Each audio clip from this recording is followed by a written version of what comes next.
వాళ్ళ మామను ఎట్లా పొడిచింది తెలుసా? ఎన్టీ రామారావును నిన్న మొక్కింది కదా, అంటే ఎట్లా పొడిచింది అంటే తుమ్మల నాగేశ్వరరావు ఇట్లా పట్టుకున్నాడు, కడియం సీఆర్ అట్లా పట్టుకున్నాడు. అర్థమైందా? ఇక ఎవరు మన చంద్రబాబు నాయుడు కత్తులు వెనకకెళ్ళి పొడుచుకుంటూ వచ్చి ముందు దాకా పొడిచిండు.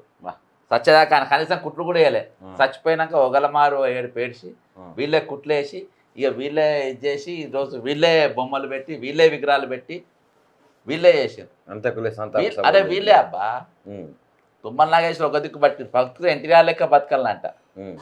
అర్థమైందా? కొడుకులు చూస్తున్నాంగా, కొడుకులు ఈడొకటి పోడు అని కొడుకులు ఇవాళ అందరిపై వాళ్ళ నల్ల ఆయన పెద్ద పేరు ఉంది అని చెప్పి ఆయన పేరు వాడుకుంటాం.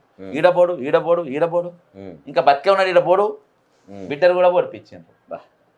ఎన్టీ రామారావు ఒకళ్ళు చంపిరా, బిడ్డలు చంపిర్రు మర్డర్లా, కొడుకులు ఉన్నారు, అల్లుడు ఉన్నాడు, పార్టీ వాళ్ళు ఉన్నారు, ఆయన ఎంబడి వాళ్ళు ఉన్నారు, ప్రతి ఒక్కరు అందరు కలిసి చంపి ఇవాళ అందరు కలిసి ఏడుస్తుండ్రు. అర్థమైందా? ఇవాళ నిజంగా ఆయన మీద ప్రేమ ఉంటే, నీ ఇంటి పేరు ఏం పేరా? నారా చంద్రబాబు నాయుడు ఇల్లుంది కానీ నువ్వు నందమూరి నిలయం అని పెట్టుకున్నావా? పెట్టుకోపోయినా ప్రేమ, పుణ్యానికి రోడ్లు దొరికినాయి, చౌరస్తాలు ఖాళీగా ఉన్నాయి అని ఆయన బొమ్మలు పెట్టుకుంటూ పోతారు. ఇదేనా మీకు ప్రేమ అంటే?